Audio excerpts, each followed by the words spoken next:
Welcome to We Learn. This is session 6 of discrete math. So in today's session we are going to discuss about combinatorics in geometry. So here first of all we are going to discuss about intersections of diagonals. After that we are going to discuss about counting regions. Then after that we are going to discuss convex polygons, and at last we are going to discuss about Euler's formula. So first of all let us discuss the intersections of diagonals. So in the intersections of diagonals, at first you may be surprised what is the connection between combinatorics and geometry. सबसे पहले आप surprise हो गए कि combinatorics और geometry का क्या involvement है एक दूसरे के साथ, how they are interrelated to each other. So there are many geometric questions that can be solved by combinatorial methods, but the opposite case may also occur. That means geometric methods की help से हम combinations की problems को solve कर सकते हैं. Similarly combinatorial की help से हम geometric प्रॉब्लम्स को भी सॉल्व कर सकते हैं. So these two are very interrelated to each other. Now the next thing here is, like, consider a convex polygon with n vertices. Suppose there is a polygon that there is a convex polygon which has n vertices. Now here we call a polygon convex if every angle of it is convex, that is less than 180 degree. कोई भी जो polygon है वो तभी convex होता है जब उसके सारे वर्टिसेस का जो एंगल है वो लेस देन 180 डिग्री होगा. So assume that it has 3 diagonals going through the same point. यहाँ पर सबसे पहले हम अज्यूम करेंगे कि उसके जो 3 डायगोनल्स होंगे वो सेम पॉइंट से क्रॉस होंगे, इंटरसेक्ट होंगे. So how many intersection points do the diagonals have. अब यहाँ पर हमें कैलकुलेट करना है कि ऐसी कंडीशंस में कितने इंटरसेक्शन पॉइंट्स हो सकते हैं डायगोनल्स के. So the vertices are not counted as intersections. यहाँ पर जो वर्टिसेस होंगे उनको हम काउंट नहीं करेंगे इंटरसेक्शन पॉइंट्स में. And we do not consider intersections of diagonals outside the n-gun. जो भी हमारा एक पर्टिकुलर रीजन है उसके आउटसाइड अगर लाइंस इंटरसेक्ट करती हैं, डायगोनल्स इंटरसेक्ट करते हैं, तो भी हम उन पॉइंट्स को काउंट नहीं करेंगे. So in the below figure the black point is a good intersection, so it is counted, but this circled point outside the polygon is not counted. अब जो हम डायग्राम देखेंगे उसमें जो फिगर देखेंगे हम उसमें क्या है, जो ब्लैक पॉइंट है वो इनसाइड द रीजन है, that's why it is a good intersection point. Similarly जो आउटसाइड होंगे उनको हम इंक्लूड नहीं करेंगे. Like this is the example. यहाँ पर ये जो पॉलीगन है हमारे पास इसमें 7 वर्टिसेस हैं. यहाँ पर 2 हमने डायगोनल्स यूज किए. These diagonals we have 3 diagonals here, these are intersected at a point. यहाँ पर इंटरसेक्शन पॉइंट हमने देखा, एक ब्लैक डॉट हमें दिखाई दे रहा है. We have a black circle here, so this is a valid region. Similarly the intersection of these 2 diagonals at the outside shows the white circle, so we are not going to count this white point here, white circle here. Here the valid intersection point is the black one. Now the next thing here is related to the combinatorics. So combinatorics is a branch of pure mathematics concerning the study of discrete objects. जब भी हमें discrete objects, that means different objects से related study करनी होती है, तो वहाँ पर हम combinatorics का use करते हैं. So it is related to many other areas of mathematics such as algebra, probability theory, ergodic theory and geometry, as well as to applied subjects in computer science and statistical physics. ये different fields में हम कॉम्बिनेटोरिक्स का use करते हैं. Like हमने probability को discuss किया, algebra को डिस्कस किया, मैथमेटिक्स में हम जनरल कॉन्सेप्ट्स में इसका यूज़ करते हैं, फिजिक्स में यूज़ करते हैं. So aspects of combinatorics include counting the objects satisfying certain criteria, deciding when the criteria can be met, and constructing and analyzing objects meeting the criteria, finding largest, smallest or optimal objects and finding algebraic structures these objects may have. यहाँ पर find large number को हम find कर सकते हैं, small number को find कर सकते हैं, ऑप्टिमल ऑब्जेक्ट्स को फाइंड आउट कर सकते हैं with the help of combinatorics. So the next thing here is the first natural idea to solve this problem is the following. Like count the intersection points on each diagonal and then adds up these numbers. यहाँ पर सबसे best technique जो हम count use करते हैं intersection points को count करने के लिए, हम इसमें क्या करते हैं, जो भी हमारे डिफरेंट डिफरेंट डायगोनल्स हैं वो उनका इंटरसेक्शन पॉइंट हम देखते हैं कितने बार अकर हुआ है, and after that we are going to count them. Then let's follow through this method in the case of a hexagon. Suppose एक हेक्सागन हमारे पास है, so first consider a diagonal which connects to second neighbouring vertices of the hexagon. यहाँ पे सबसे पहले हम एक डायगोनल क्रिएट करेंगे जो कि नेबरिंग वर्टिसेस को कनेक्ट करेंगे। सो से these are A and C. Suppose हमने यहाँ पर इमेजिन किया कि ये जो वर्टिसेस हैं वो हैं ए और C. So this diagonal A C intersects all three diagonals that start in B.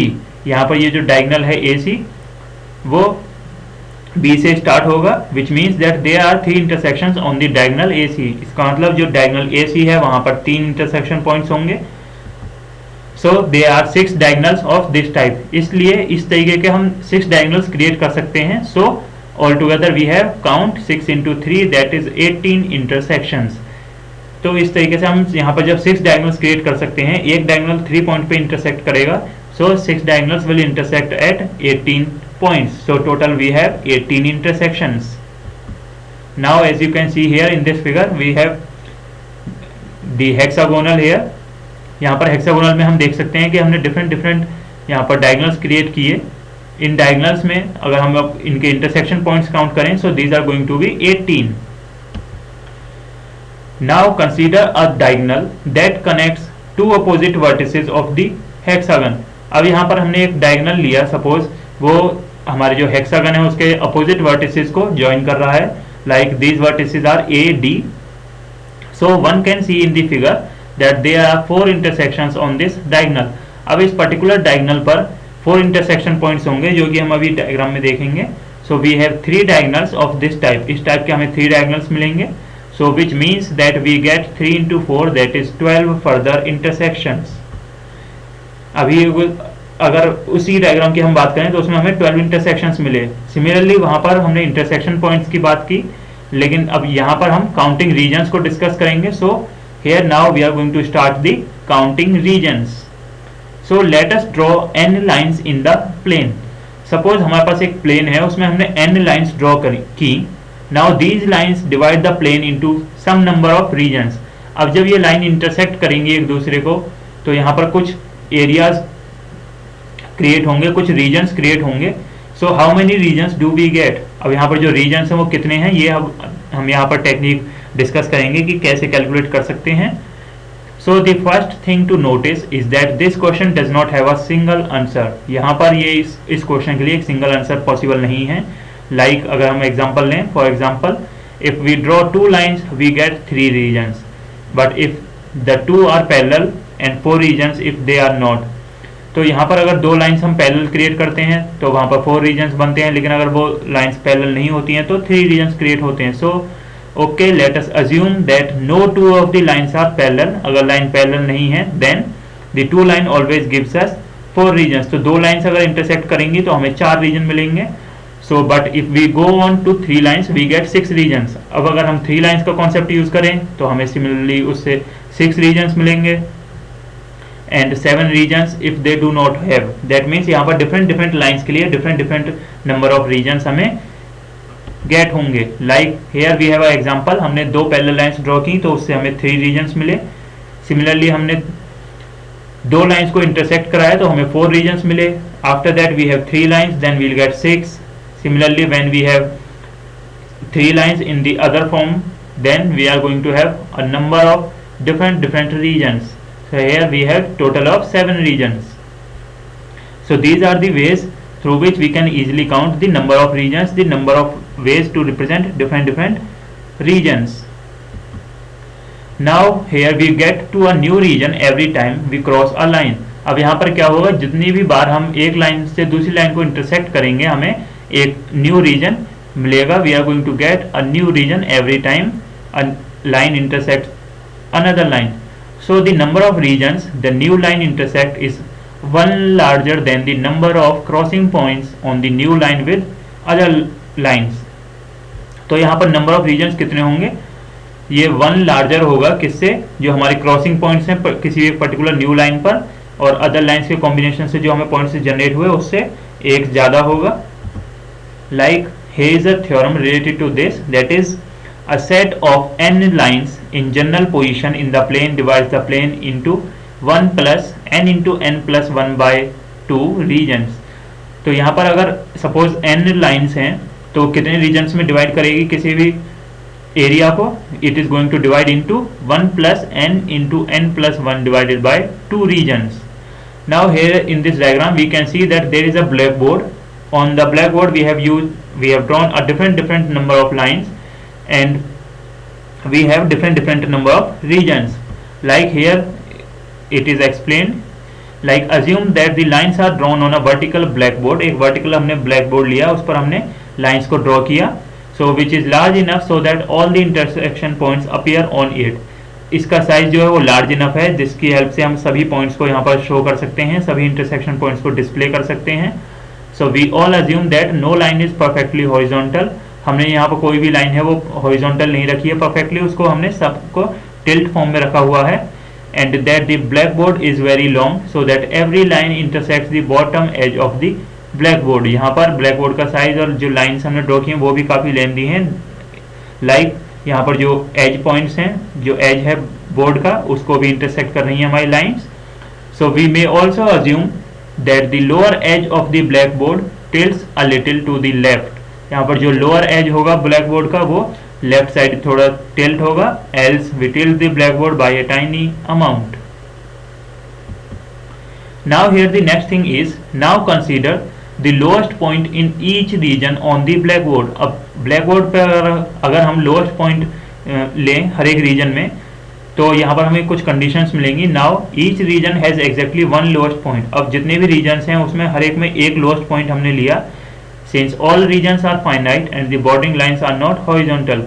ये ऐसा हम क्यों कर पाए हैं, क्योंकि यहाँ पर जितने भी रीजन्स हैं वो फाइनाइट हैं. That means we can count the number of regions and the bordering lines are not horizontal. जो border की lines हैं वो horizontal नहीं हैं. That's why we have this concept. So this lowest point is then an intersection point of two of our lines. ये जो lowest point होगा ये 100% intersection point होगा हमारी two lines का. So or the intersection point of a line with the lower edge of the blackboard. या क्या हो सकता है, ये intersection point हो सकता है हमारे line का blackboard के साथ, या फिर lower left corner of the blackboard. So furthermore, each of these points is the lowest point of one and only one region. यहाँ पर क्या है, जो ये points होंगे वो lowest point होंगे किसी भी हमारे particular region के. Thus the number of lowest points is the same as the number of intersection points of the lines. तो यहाँ पर नंबर ऑफ लोएस्ट पॉइंट्स कितने होंगे, वो इक्वल होंगे हमारे नंबर ऑफ इंटरसेक्शन पॉइंट्स के जो कि लाइंस ने इंटरसेक्ट किया है, plus the number of intersection points between lines and the lower edge of the black board. और क्या होंगे, ये जो नंबर है वो इक्वल किसके होगा, intersection points between the lines and the lower edge of the black board, plus 1 for the lower left corner of the black board. So there are many different options available here. So since any two lines intersect and these intersection points are all different, यहाँ पर जो दो हम lines लेंगे वो intersect करेंगी और जो ये इंटरसेक्शन पॉइंट्स होंगे वो डिफरेंट होंगे. That's why this is where we use that the lines are in general position. यहाँ पर जो लाइंस हैं वो जनरल पोजीशन में है, ये हम यूज करेंगे. So the number of such lowest points is plus n plus 1. That is n plus 1. यहाँ पर जो नंबर ऑफ पॉइंट्स होंगे वो होंगे total. Now let us discuss about convex polygons. So as we have already discussed this, that is for a quadrilateral, convexity means that the two diagonals intersect inside the quadrilateral. Convex polygons की हम बात करें अगर, तो यहाँ पर convexity का मतलब होता है कि जो quadrilateral के diagonals हैं वो inside intersect करेंगे किसी भी quadrilateral के. Like as you can see in this figure, जो लेफ्ट साइड का क्वाड्रिलेटरल है, that means the first quadrilateral is the convex, whereas the other quadrilateral which is on the right hand side of a image, this is a concave quadrilateral. Now let us discuss about Euler's formula. So before discussing about Euler's formula, we must know what is a planar map. So planar map क्या होता है? Euler formula को discuss करने से पहले हमें ये पता होना चाहिए कि प्लेनर मैप क्या होता है, प्लेनर ग्राफ क्या होता है. So planar map is basically a graph that is drawn in the plane so that its edges are non-intersecting continuous curves. यहाँ पर जो कोई भी एक ऐसा ग्राफ जो कि हमने ड्रॉ किया है किसी भी प्लेन में, और यहाँ पर जो इसकी एजेस होंगी वो एक दूसरे को कट नहीं करेंगी. So a graph whose edges does not intersect each other is called a planar graph. So we also assume that the graph is connected. यहाँ पर जो ग्राफ है हम assume करते हैं कि वो कनेक्टेड है. That means उसके जितने भी एजेस और वर्टिसेस हैं वो एक दूसरे से कनेक्टेड हैं. Such a graph divides the plane into certain parts. इस टाइप का जो ग्राफ होता है, जो प्लेनर ग्राफ होता है, वो एक रीजन को कुछ पार्ट्स में डिवाइड करता है. And these parts are called countries. इन पार्ट्स को हम क्या बोलते हैं? We call them countries. So exactly one country is infinite and the other countries are finite. अब जब हम प्लेनर मैप की बात करते हैं तो उसमें एक कंट्री होगी जो कि इनफाइनाइट होगी. Similarly the other countries are going to be finite. Now the next important thing related to the Euler's formula is a very important result discovered by Euler tells us that we may determine the number of countries in a connected planar map if we know the number of nodes and edges of the graph. That means जो Euler ने क्या होता है, यहाँ पर हम number of countries किसी भी कनेक्टेड प्लेनर मैप में हम आइडेंटिफाई कर सकते हैं easily if we knows the number of nodes and edges of a graph. किसी भी ग्राफ में नंबर ऑफ नोड्स और एजेस अगर हमें पता है तो हम नंबर ऑफ कंट्रीज को इजीली फाइंड आउट कर सकते हैं. Like here we have a formula for the Euler's which is given by the Euler, and this formula is number of countries plus number of nodes equals to number of edges plus 2. So at the end of this session, here is an exercise for you. You can try out these questions for yourself. So here the first question is, what is Euler's formula? After that the second question is, what are concave and convex polygons? Then the third question is, write the formula to calculate the number of regions in a plane. So this is the end of today's session. Thank you.